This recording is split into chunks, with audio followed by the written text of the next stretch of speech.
customer service, as well as the expectations of our customers. 79% of organizations are collaborating with tools that help them strategically manage teams. And without a tool for QA, teams are only able to review 2 to 5% of their cases due to the time-consuming and complex nature of quality assurance. That leaves a huge area of opportunity for the 95 to 98% of tickets that are not going through the QA process. So these are pretty staggering numbers, and Zendesk Quality Assurance and Workforce Management not only offer that strategic agent management, but they offer a seamless integration with your Zendesk workflows, allowing for simplified team management and QA coverage for 100% of your interactions. With AI-powered workforce management and quality assurance tools, admins, supervisors, and managers can make sure agents are ready to answer customer inquiries quickly with high-quality responses for the best possible customer interactions. And thank you. WFM uses powerful algorithms to evaluate customer conversation activity, generate a forecast of required staffing, and then automatically schedule agents. This, combined with a robust real-time activity monitoring offering and performance reporting, allow us to round out the WFM. And on the QA side, we see that it provides quality assurance through automatic review and scoring of all conversations, back to that 100% there, even those done by outsourced teams through BPOs. And it automatically spots churn and escalation risk, knowledge gaps, and coaching opportunities that improve agent performance. And we have some statistics. So heading over to the next slide, you'll see that cost reduction for overtime can be reached up to 80%. We see with WFM, it cuts scheduling time and forecasting by up to 70% and improves team adherence by up to 35%.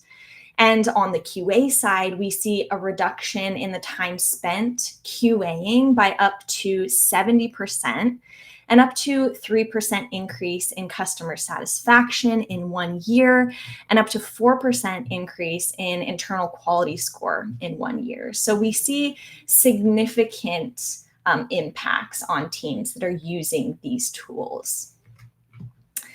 And now I will stop for one of these times where you can go ahead and pop any questions you have into the chat itself, and we can take those live here if there are any that come up. We'll just give it a minute. And again, we do have the QA section. So I did see one pop into the QA section here. So in terms of real-time monitoring with WFM, are you able to track how many tickets agents have at any given time, as well as how long they've been holding on them, the time since assignment? So with that, I will pull in Stefan for the WFM side.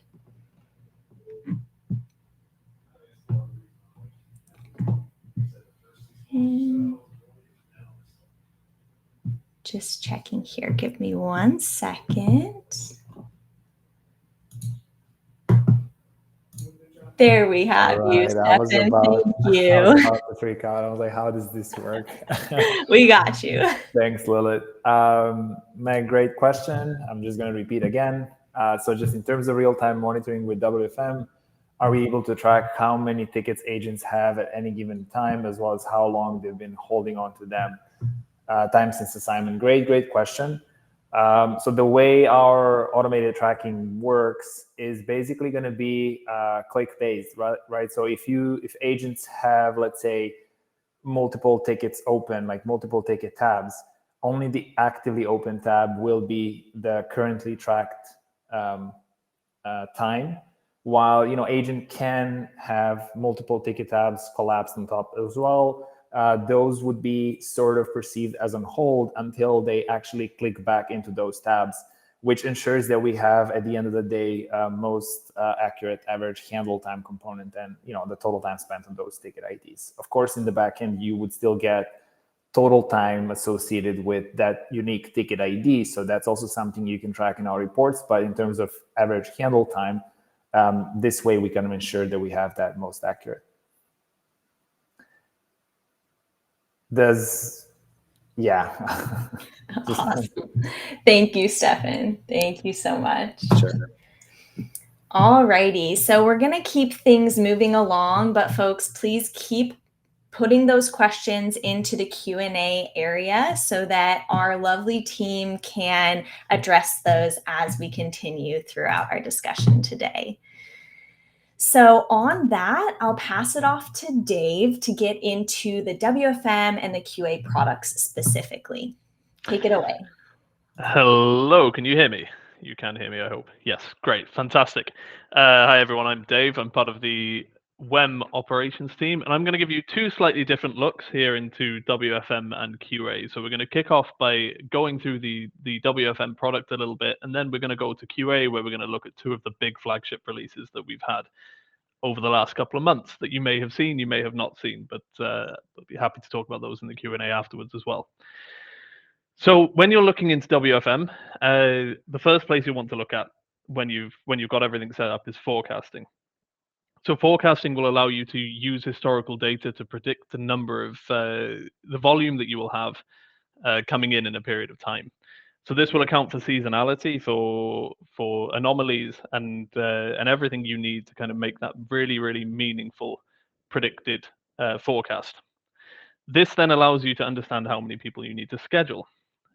So to do this, WFM will pull in all of your Zendesk tickets from all channels, segment them based off channel, and then use pre-existing data to allow you to build that schedule. Or that forecast, rather, because the schedule comes to the next thing. So if we go on to the next slide, here you'll see the automatically generated schedules. So once you have that forecast, we generate a schedule for you. You will have the flexibility to obviously adjust and change these schedules as you need to. This obviously allows you to account for absences, maybe trainings, for example, that you have coming up, or if there's areas where there might be a new product release coming up that the forecast might not have accounted for. For example, you can plan for these and have these set up and ready to go. Agents can then view their schedule right inside Zendesk, and can also request time off and, for example, trade shifts without ever leaving Zendesk itself. Here you can see that happening now live in the GIF through the magic of television. If we move on to the next slide. So then we move on more to the agent side. So once the agent knows their schedule, we then have the tracking of that schedule. So agent activity is tracked automatically within Zendesk as they work throughout their day. Obviously, any activity that they undertake within Zendesk is tracked, but it's also possible to track activities that happen outside of Zendesk. And these can also include things like lunch, other breaks, meetings, for example. And if, whilst doing QA, you've identified an opportunity for training and they have a training scheduled, then trainings can also be allowed for here as well, so that you can make sure that you track exactly what the agent is doing according to their schedule. And next slide, please. From there, from the manager side, you can move on to real-time management. So this is where managers can see real-time activity, and you can do that in a couple of different places. Firstly, you can look at agent activity, which is what we're seeing here. So here you can see a list of agents on the left-hand side. You can click into their activity. If you click into each individual agent, it will show. And it will also show how their schedule compares to the activity that they're doing, and adherence timeline to look at how they're keeping up with their scheduled activities, and also a productivity timeline. You might have also noticed there that should be coming up momentarily in the Git, trying to time this perfectly and got slightly ahead of myself there. There is a summary panel on the right-hand side that will give an overview of all this information for the agent as well. Then after that comes the agent status page. So here you can see the current status of the agent, the duration of the tasks, and if they are in or out of adherence. In addition to these as well, we also have customizable dashboards and attendance monitoring as well. If we move on to the next slide. So from there, you can also then dive into historical reporting. So you've done your forecast, you've done your schedule, you've done the activity. Now you want to go and look back at historical trends. This allows you to analyze your team's performance according to the schedule, and you can get as granular as you need. And rate, time, and point metrics can also be grouped into 3 levels, also by agent, team, activity, ticket number, and more. So here you can get all the information you need to check how your team are performing according to the schedule that you set and according to the forecast that the tool generated for you. Now, if we move on to the final slide for this part, this is kind of like just to go through the loop of a day, I guess, or a set period of time for the for WFM.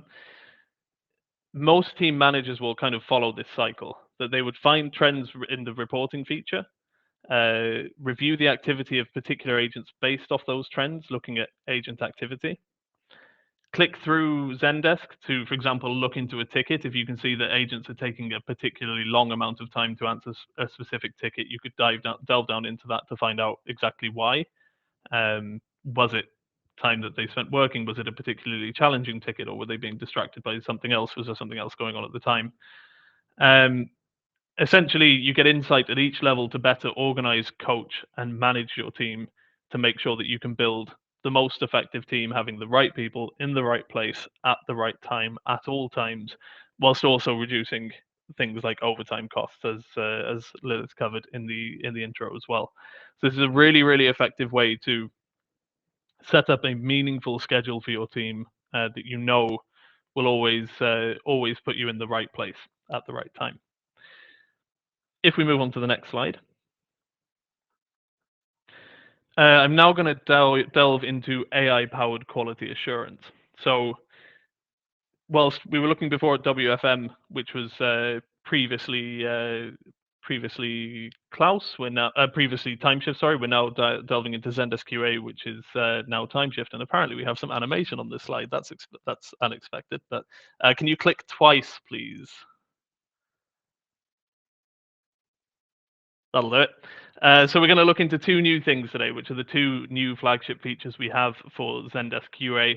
I'm not going to delve too deep into the tool itself here. I'd really, really encourage you to look into previous webinars if you'd like the kind of overview as to what Zendesk QA does. We also have a great YouTube channel where there's lots and lots of videos that give a basic product overview. But what I'm going to do today is go through 2 of our flagship releases that we've had over the last couple of months. If we could go to the next slide, please. And there'll be no more dodgy slide animations, I promise. The next one, so the first one we're going to delve into will be QA for AI agent. What this is, you might know this also as bot QA, but we're going with AI agents. What this will do is allow you to automatically analyze and evaluate 100% of AI agent or bot conversations to detect risks, errors, and areas for human intervention and bot improvement or AI agent improvement. You will also be able to identify common escalation points as well. If we move on to the next slide, please, we can take a little bit more of a look into what this looks like. So here we're using AI, but we're also using the power of your team to identify blind spots in your AI agent support quality. So QA in customer support has existed for some time now, but bots or AI agents have been a little bit more difficult to do quality assurance on and tend to be somewhat of a black box. So here's our take on fixing this. So what we do is we automatically analyze 100% of AI agent chats to detect weak spots in bot flows and common escalation points. And so what we're going to look at there is we will look at AI agent conversation quality for both an AI agent and when conversations were escalated to humans. So you can view those both separately. That means obviously when they get escalated to humans, that it's a bit easier to notice where the bot might have gone wrong. But if a customer, for example, dropped off during a conversation with the bot because they were frustrated, these are the things that you might miss. To address that, we have spotlight filters. These will automatically surface things for you like AI agent looping or repetition, communication efficiency versus your human team. So it'll look at how quickly your bot solves an issue compared to how quickly your human agents solve an issue. And then also sentiment. And this is a really big one as well, because this will allow you to see where your customers are perhaps getting frustrated with your AI agents, which will give you the ability to pass that on to your team who builds those or maintains those and help them improve them. Auto QA categories are available in the same way that they are for human interaction. So looking at things like greeting, readability, spelling, and grammar. This speeds up manual QA. So your QA team can really focus on what's actually important instead of having to look through conversations for spelling mistakes. Same with humans as well. That will all be done by AI for you. Instead, you can actually focus on the things that really matter, such as, again, sentiment and attitude towards your AI agent. We also have a dedicated separate AI agent QA dashboard to evaluate and improve AI agent performance. From there, let's move on to the next slide, please. And now we're going to delve into AI-powered voice QA.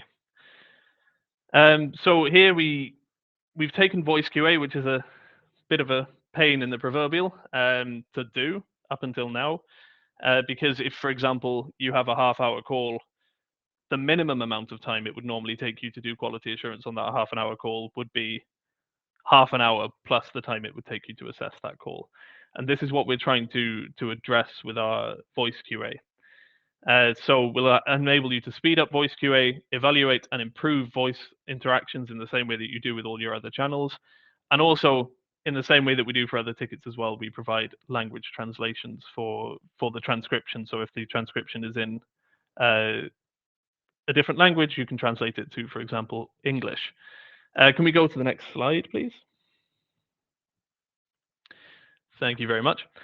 So as I mentioned at the beginning, the key point here is to speed up and improve call review efficiency. Speed being really the key element here. So using diarized transcripts with recording timestamps, we significantly reduce review time. So now if you look on those images on the right-hand side, if you look at where there is the conversation, you can see agent, and you can maybe see there is a little green smiley face next to the agent message. This is an example of sentiment analysis. Let's say, for example, that wasn't a green smiley face, but was a red frowny face, and you see at this point that, okay, this is maybe the point where the call goes wrong. I want to listen to that bit. You can click on that message in the text, and it will immediately take you to that point in the audio recording and start playing that for you. So that will really, really help you. Again, if you have that half-an-hour call, you can just spend time listening to the bits that are important. We also have spotlight filters similar to what we have for text interactions, but slightly different, fine-tuned for voice interactions. So here we're looking at churn risk, or the very angry customer filter if you don't work in SaaS.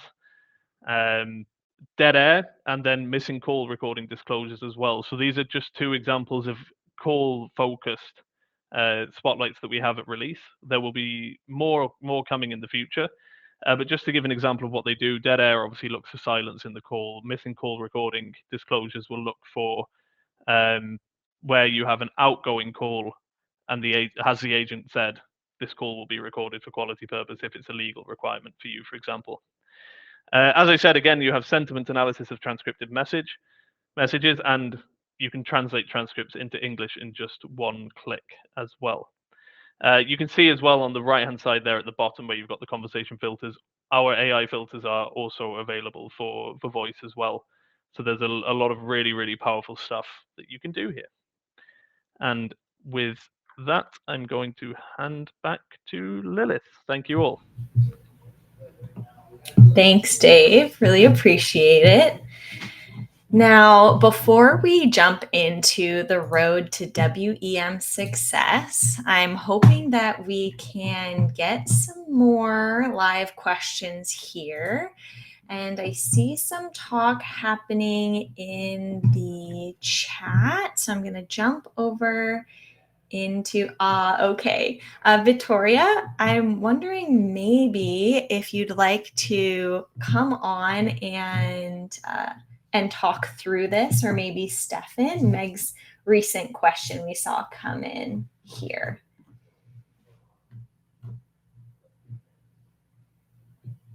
Thanks, Stefan. I can take that one.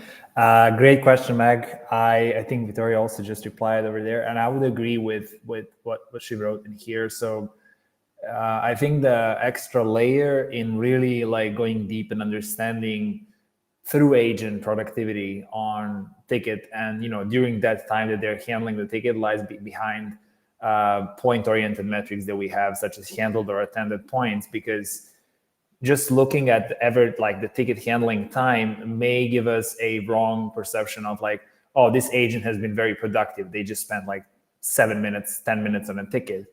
But if we, drill one layer down into just looking also at point-oriented metrics and see, how many handled or attended points they have associated during this time frame, that will give us more of like a 360 overview of an actual productivity, which reduces the chances for like manipulating the system and the metric itself.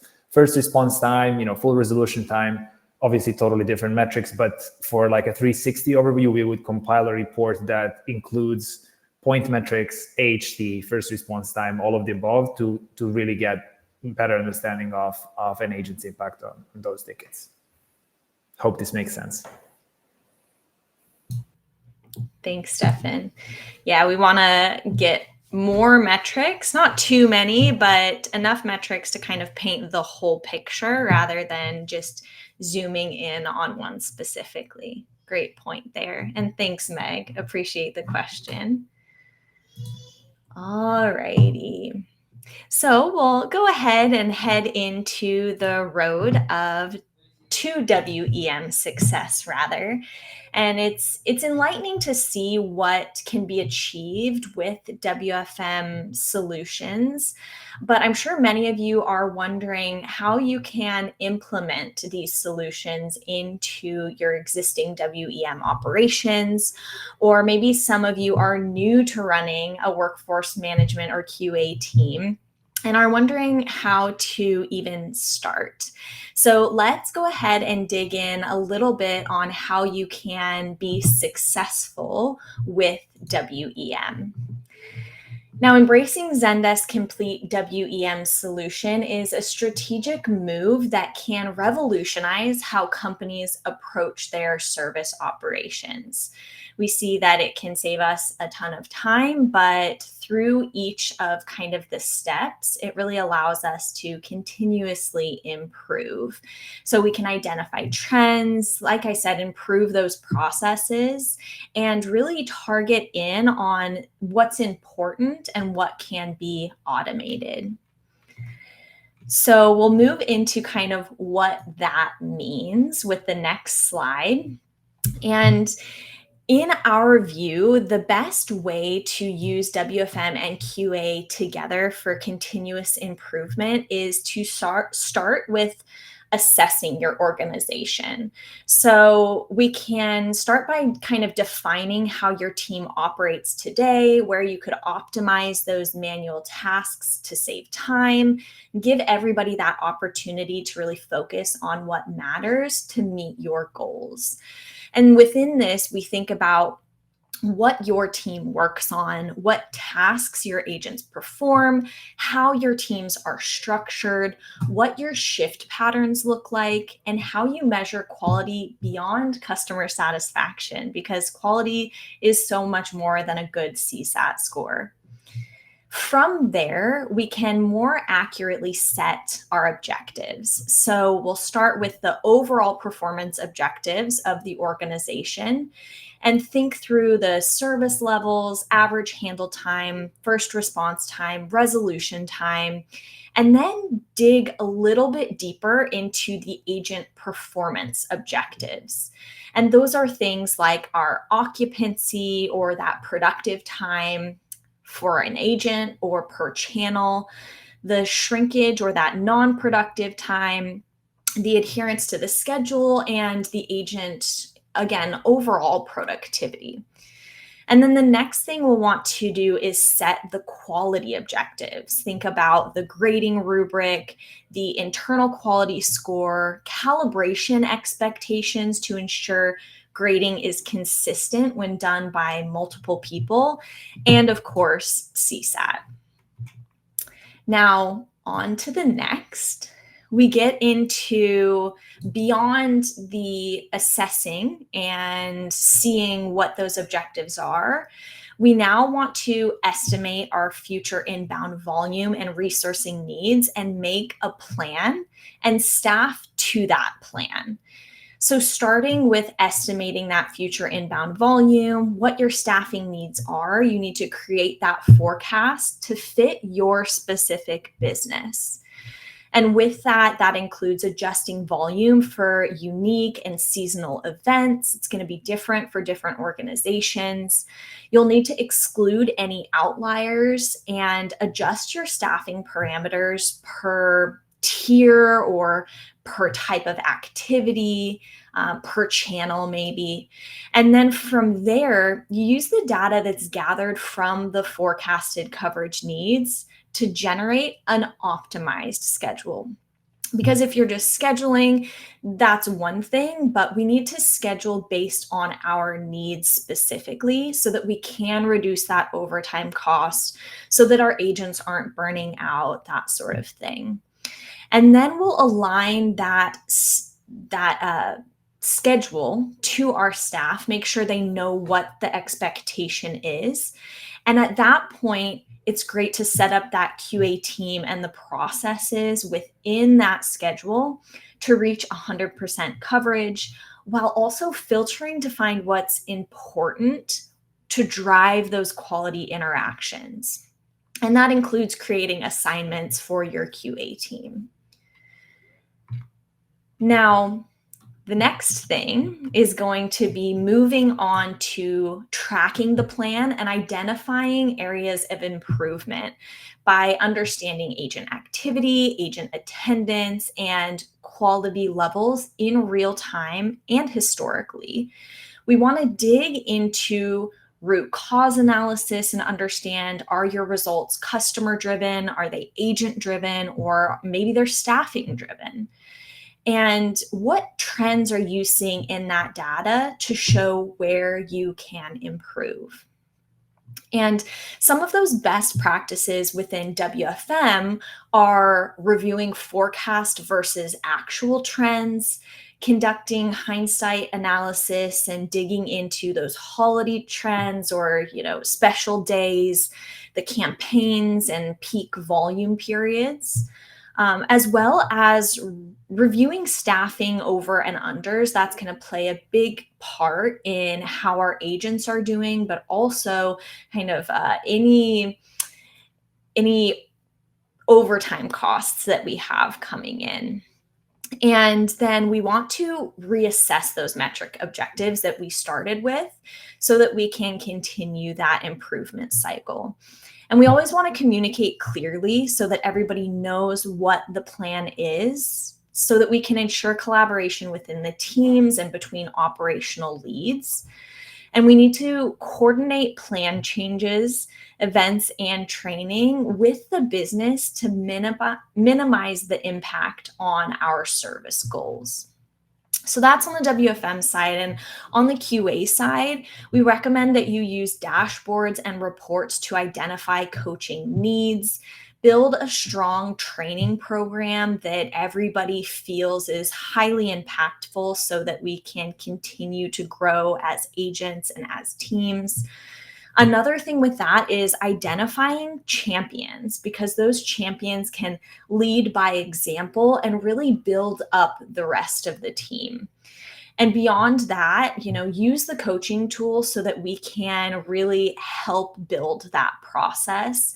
Champions are nice, but that one-on-one coaching really can deliver some powerful results, even when you're combining the WFM side as well, so that we know how our agents are doing. If they need some extra support, maybe they just need some extra documentation. We can work with them to build what they need so that they can provide the best quality service to our customers. And then, of course, we want to visualize and measure the impact of that coaching. So when you implement WEM processes in these ways, you'll be able to easily identify those areas within your workflow that you have the opportunity to make the biggest changes. And you can consistently encourage that improvement within your team, which is going to allow them and give them the resources they need to be confident in working with your customers. So you're going to keep your agents happier and keep them around longer, and the overall experience for your customers is going to be better and better with every interaction. All righty, so now we're going to get into the Q&A portion, and just one more little opportunity for us to answer anything live in case we have questions coming in. Feel free to jump into the chat or into the QA area, whichever you prefer, and go ahead and get those questions in. And I'm looking here to see if we have any that are outstanding. It doesn't look like it. Alrighty then. Well, I think that we could go ahead and jump into the questions that we have ready for you all. Alrighty. Thank you, everyone who was able to submit their questions ahead of the event. We greatly appreciate it, and hopefully we'll be able to get through them all today. So hang on tight. If I can move to the next slide. First time here. All right. So first question we have is for Stefan and Dave by Clever. How well does Zendesk WFM and QA scale with growing businesses or fluctuating customer service demands? I can maybe kick that off on the QA part. So just for kind of context, as I said at the beginning, I am a WEM operations manager, but I, in a previous life, came from the Klaus acquisition. So I know the QA part very, very well. And what I would say in that regard is we kind of cut our teeth on growing businesses and businesses that work in seasonal businesses as well. So a lot of retail who have spikes around the Christmas period, for example. And the short answer to that would be very, very well. We, especially using something like QA, you can speed up your onboarding process if you're bringing people in for a shorter period of time. That's going to really, really help you if you, for example, have seasonality. And then in terms of scaling, again, we're really there to help you onboard the new agents as you grow your team. So from the QA side, very, very well. From the WFM side too, I'm sure. I'll hand over to Stefan for that part. Thank you, Dave. Yeah, similar to Dave, I joined Zendesk as part of the Tymeshift acquisition. So Tymeshift as a tool was, speaking about Zendesk specifically, was always designed and built specifically and only exclusively for Zendesk. So really that kind of seamless integration gives you the strong baseline in terms of having that reliable data that then you can use for resource planning, forecasting, scheduling. There's a ton of features that ensure that you have that reliable data, such as automations that ensure that you have all those accurate time sheets.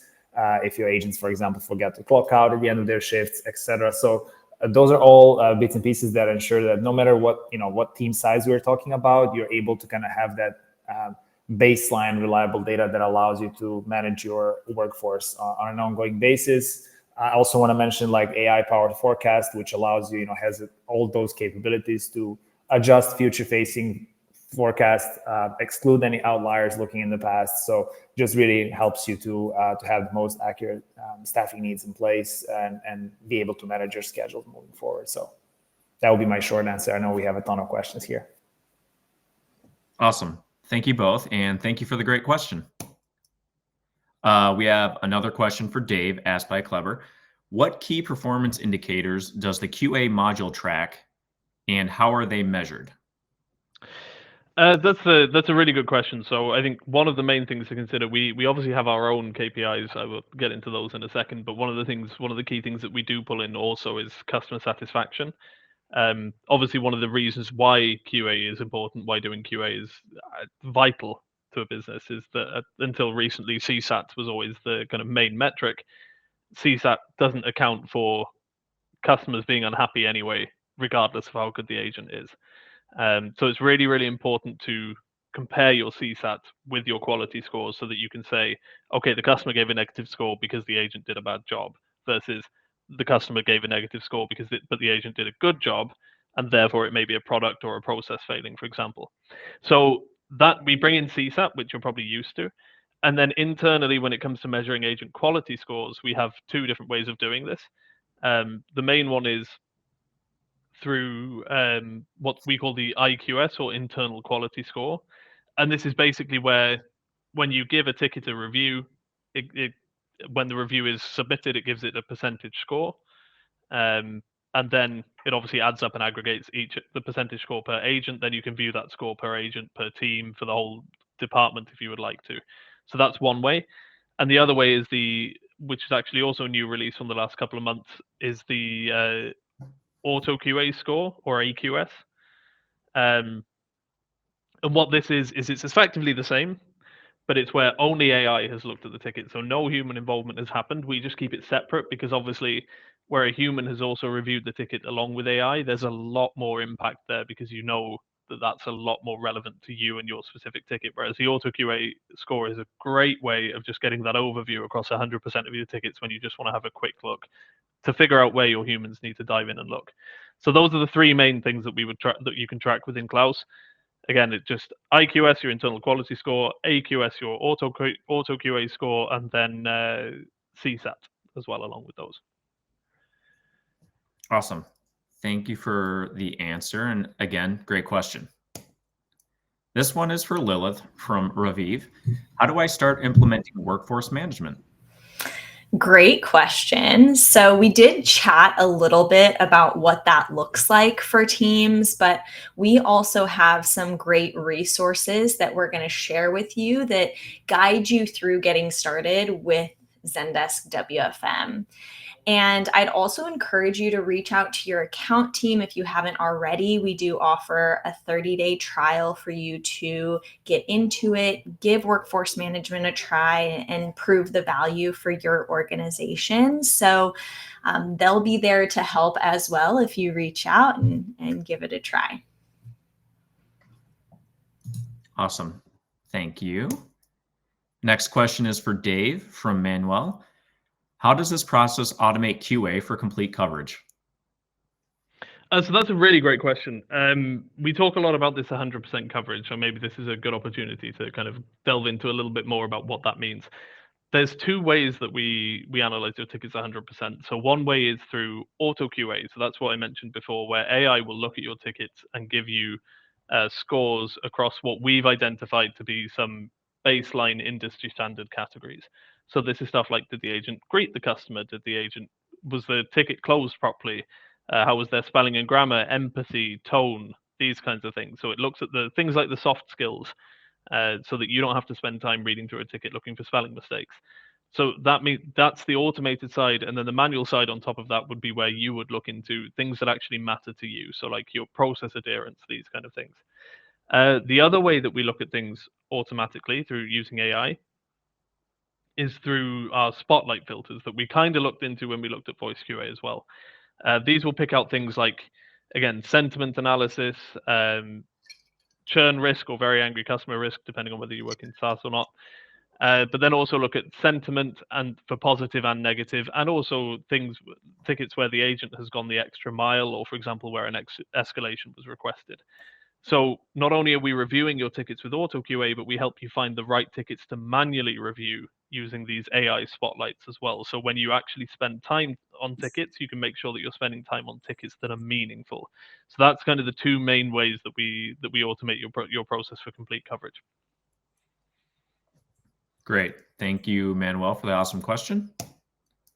Next question is for both Stefan and Dave from Stacy. What are the best ways to get the teams on board and engaged? Yep, I'll take that one as well to start with. I think in a general sense, especially when you're looking at QA, as Lilith kind of mentioned before as well, one of the big factors is motivation.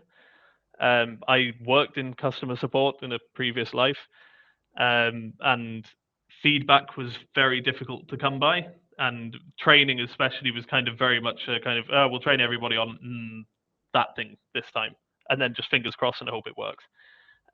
Using something like QA will like Zendesk QA will help you build a meaningful training program that will get your teams really involved and motivated, and also reduce employee turnover as well. So that's when you're kind of looking downwards to the team. When you look upwards, you should be looking at customer support is very often viewed as a cost center, and having something like QA allows you to turn that round and really turn it into a benefit. Because by building a much more quality focused support team, you can turn them into brand ambassadors. You can really make sure that they're representing your brand in the best possible way and bringing you that income.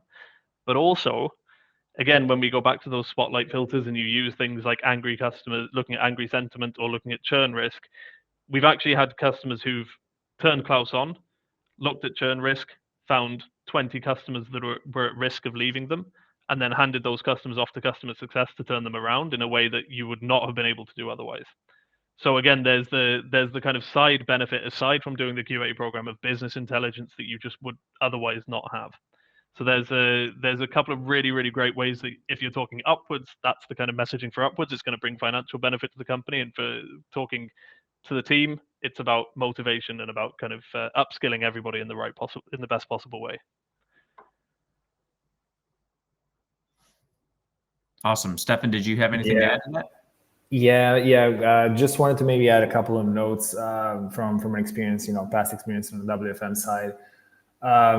Generally speaking, with what's the best way to get our teams engaged and up to speed with the new tool that we're adding to their tech stack day to day. One thing we typically want to kind of advise to avoid is kind of go all in from day one, and this is just kind of a general rule, really, to start light, start with the phased approach, start getting that data, gain that full understanding of where the team is currently spending their time. So really start with that performance monitoring, performance management piece, and then slowly shift into, now we're going to add these, schedules that are going to be data driven, forecast driven into their day to day, which is typically perceived as a good thing from an agent standpoint, because like all of a sudden they have their schedules fully embedded into their agent workspace. They can request time off from there. So from their point of view, things are then way more automated, which kind of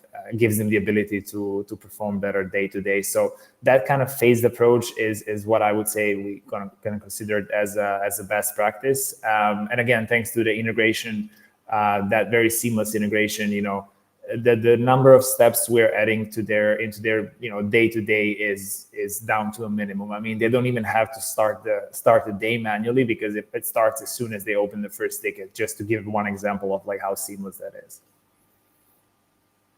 Awesome. Thank you, Stefan. And if all else fails, I heard that bribery and various coupons help.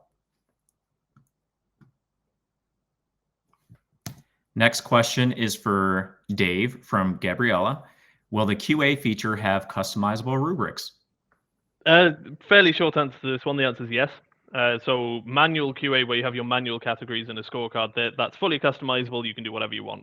So you can grade whatever you want. You can score it. You can have different scoring systems. You can have a different weight as well for that category. So that's fully customizable.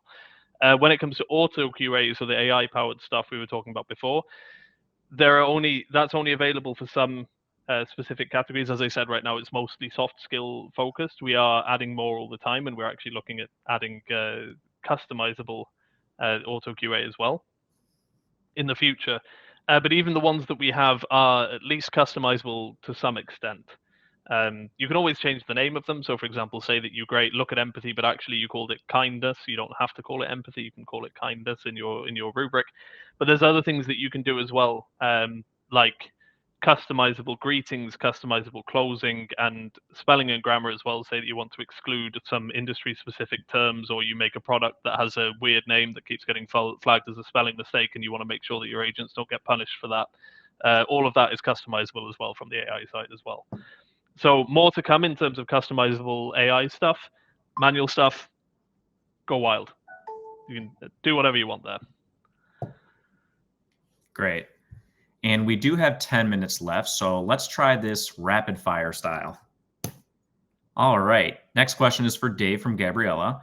Will the QA feature pull tickets at random for grading and have an option to do more targeted QA? Example, pull requests randomly based on ticket tag. Yes.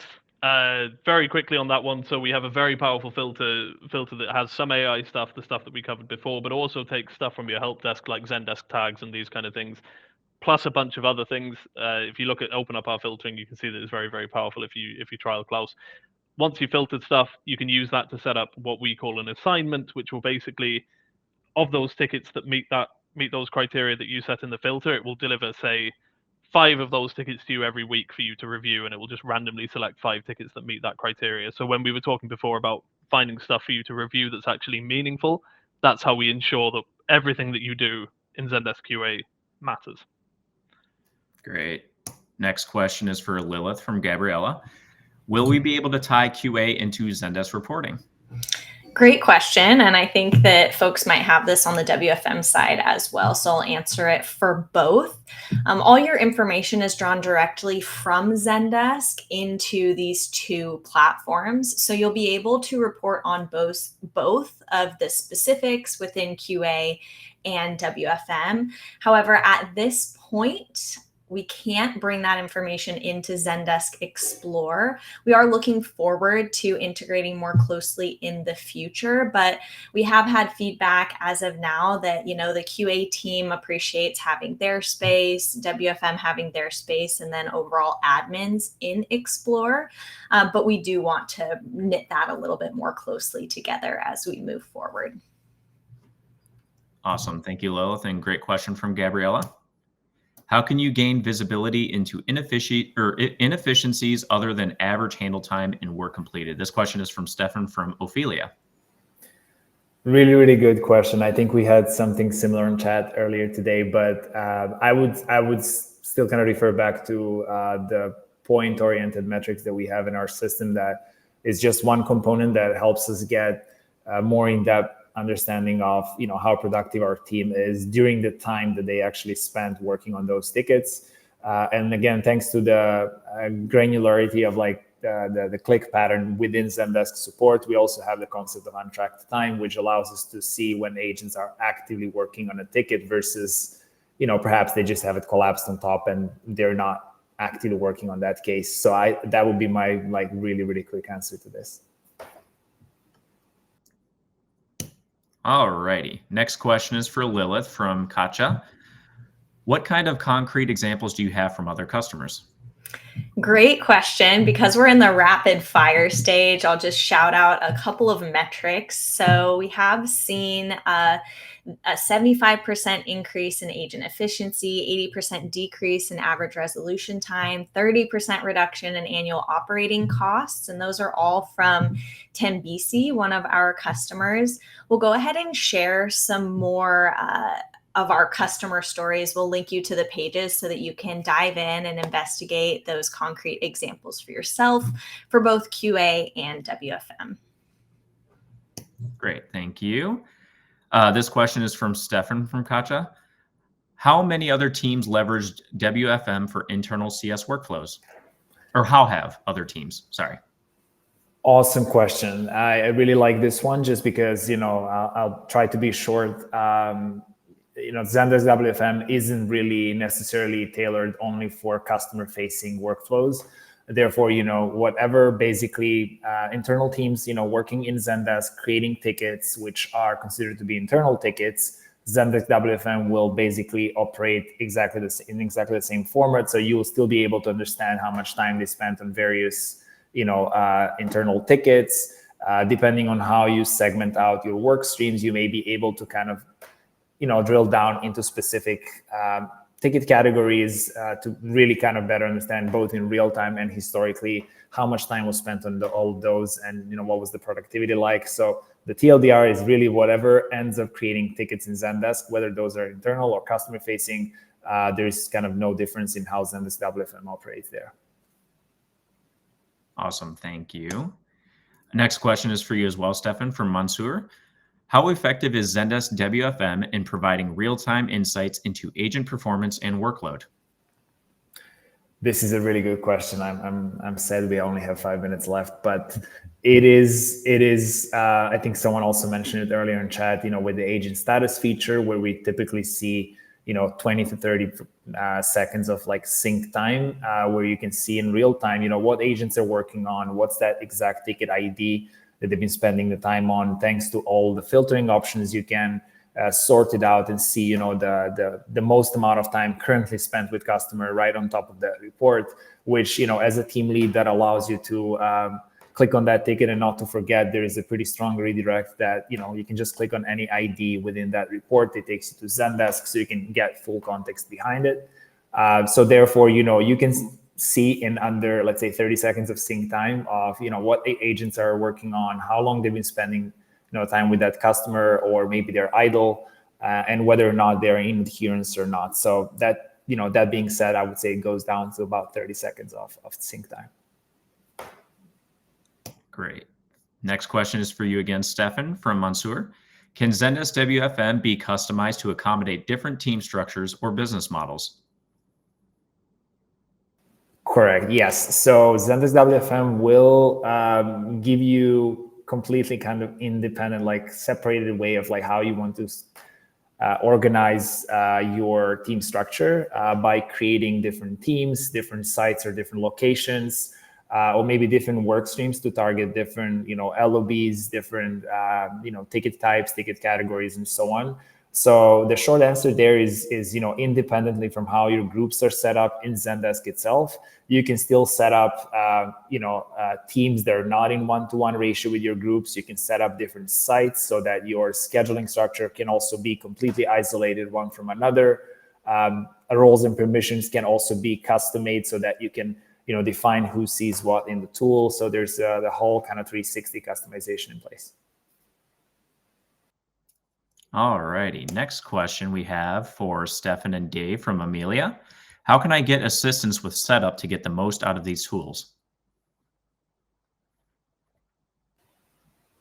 Dave, do you want to go first with the QA part? Yeah, I can jump in. So I would recommend, if you go to YouTube and search for Zendesk QA, you'll find a great YouTube channel that has a bunch of different resources, some stuff on the product, but also some more conceptual stuff, like how to set up a quality assurance program in the first place, and some previous interviews we've done with some industry experts, etc. But beyond that, when you actually sign up to use the tool, we have a great help center that you can find at the Zendesk QA Help Center. We also have a webinar available for people onboarding, plus some live setup sessions coming as well, and we're kind of figuring out how to scale that moving forward in the future as well. So kind of watch this space, but for now, there's plenty of videos available, plus great help center, webinar, and a fantastic customer support team as well behind this. So there's lots of resources available for you when you need. Yeah, I will just say all that, kind of second that all. And then there is a, for when, you decide this is the right tool for you, we also have a team in place that ensures that, you're well set up from the get-go through the guided onboarding sessions. Our articles, as Dave mentioned, our Help Center articles are all, there's a ton of really good information in there. And Lilith, I don't know if you wanted to add anything else, because you might be more up to speed with, what's cooking in the background there. But Yeah, I think that you guys covered it well. We have a ton of resources. So if you're not finding what you need on YouTube, please reach out to your account team. We'll be able to step in and provide anything that you're not finding. And just a quick heads up, we are going to let this run for 5 to 10 minutes longer. We're here to party, so feel free to stick around if you guys are interested in hearing more of the answers to these questions. So let's just keep on chugging. What improvements are planned for the WFM tool this year? This question's for Lilith from Lorena. Yes, and let's actually move to the next slide. We prepared for this. Alrighty, so you can see here that we have had some major improvements already this past year, but upcoming, we're seeing multiple forecast scenarios. This is going to be key for us, trying out different methods, trying out different like exclusions and inclusions, see what's going to really give us the best results based on our expectations. Another thing is going to be enhancing to bulk editing and schedules. Just make that scheduling life a little bit easier. We're all about automating that process, but inevitably we do have to change things throughout the day, throughout the week. And so we want to make those changes super simple for you. We're also coming out with some additional reporting metrics, so stay tuned for that, and some enhancements to the admin tools. So we'll see that coming up throughout this year. Awesome. Thank you, Lilith. Next question for Dave from Milda. How can we build more trust in AI-driven QA processes? Milda, this is an absolutely fantastic question and one we could do a separate webinar on entirely. But just, I would say that the short of it is we actually have a trackable data point in our dashboards called acceptance rate, where you can see where the AI has given a score, but how often when a human has then gone on to do a review of that same ticket, how often have they agreed with what the AI said. Typically, we see that being about 95 to 96%. But I would say, in a kind of wider sense, AI is artificial. It's always going to behave differently to how humans behave. It will make mistakes. Probably less mistakes than a human will make, but it still will make mistakes. But the mistakes that it make will look different to the mistakes that a human will make. So there is always that inherent kind of, yeah, I got it. I found the one where the AI is wrong. So we kind of like inherently as humans are hard-coded to distrust the AI. So for that very reason, that's exactly why we have that data point in our dashboards. But our AI is pretty accurate, and we do work on fine-tuning it all the time as well. So I think that acceptance rate, once you start using the product, would be a great way to kind of indicate that. Awesome. Thank you, Dave. Next question for Stefan from Anna. How is WFM used when agents manage requests in multiple groups? Really, really good question. Thanks, Anna. So I would say here, depending on how we want to view the data, depending on how we, what's the level of granularity we need to see in real time, for example, whether agent works on, just gonna throw it out there, billing tickets versus maybe something else, a different ticket group. If we set up our work streams in a way where, we split those into different ticket groups, ticket categories and verticals, we'll be seeing, as soon as agent opens ticket A versus ticket B, we'll see that change reflecting on the agent activity screen. We'll be able to report on it in real time and historically. If it is on the other side sufficient for us to just see when agents are working on tickets as a whole, no customization needed. On an agent side, really no action needed. Everything is fully automated. They don't need to manually change the statuses as they change different groups and different views and queues. It's all automated and it's all kind of click-based, as I mentioned earlier. All righty. Next question for you, Stefan, from Jason. I have a global workforce and I need to schedule my agents across multiple different time zones. How can I easily achieve this in WFM and be able to see the schedule in my local hours, but also know what hours it is locally in that different time zone? Love this question. Thanks, Jason. So it all starts with setting up different locations or sites our agents are operating from.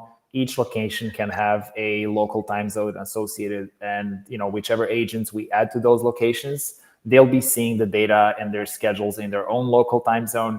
On the other side, us as admins and team leads, we can obviously see everything in our default time zone, whichever we specify.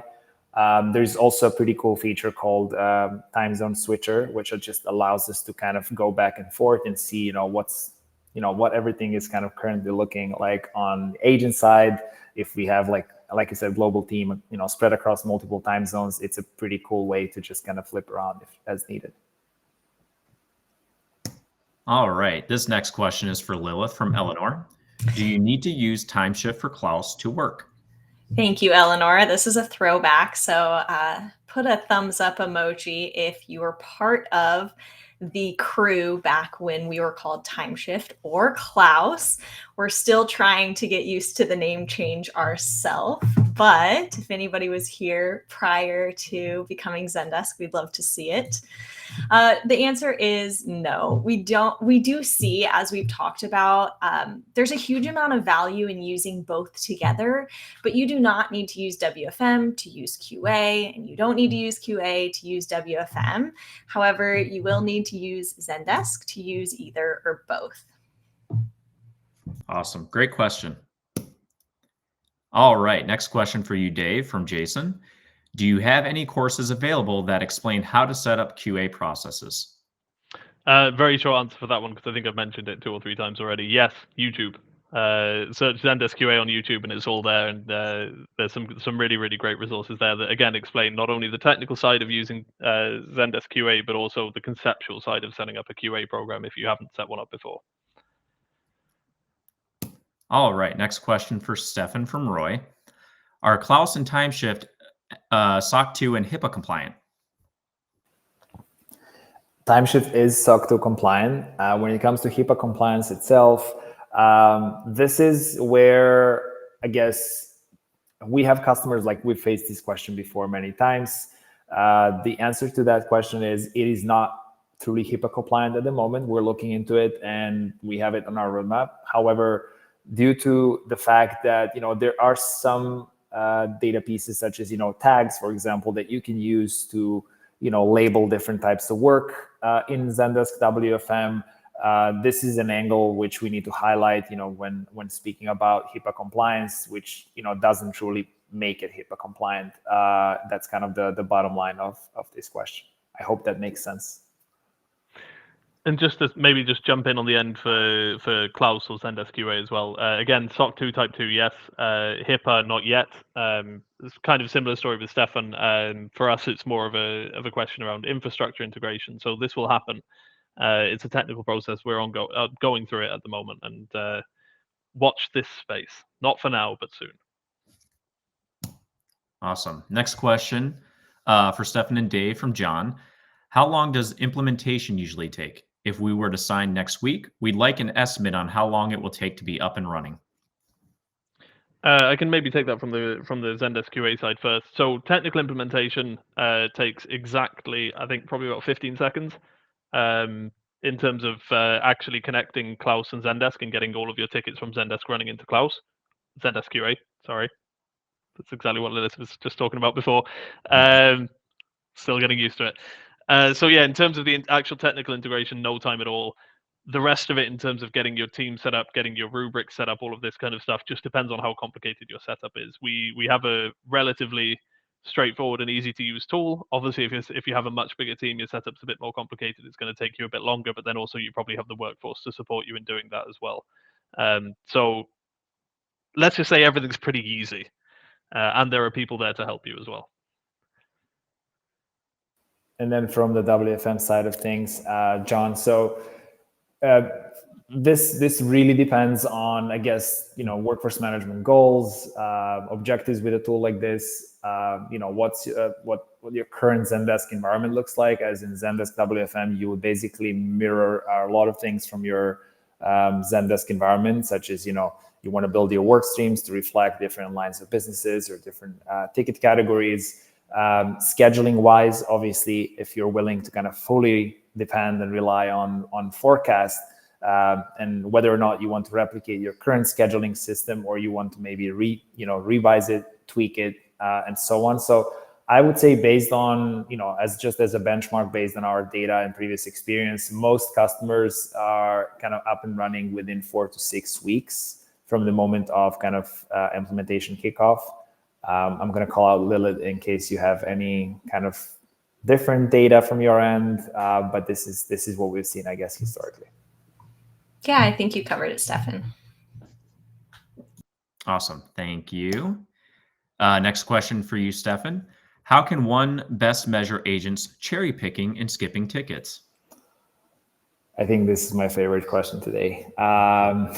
This is something I highlight quite a lot. With a tool like this, what this will allow you to do is really identify where agents are perhaps either not comfortable handling certain tickets and ticket types, or maybe they're just looking for more favorable tickets to solve, because at the end of the day they might be incentivized based on how many tickets they solve, right? So to identify this, Zendesk WFM really helps with first and foremost seeing that very granular data. So it goes down to seconds. If an agent spends 20 seconds on ticket A, then jumps into another one for another 15 seconds, and then goes back to the first one, opens the third one. So you'll see all that really granular kind of barcode looking timeline, and yet you won't see any productivity points related to it. So that being said, you're going to see that there is a total of 20 minutes of time spent across 20 different tickets.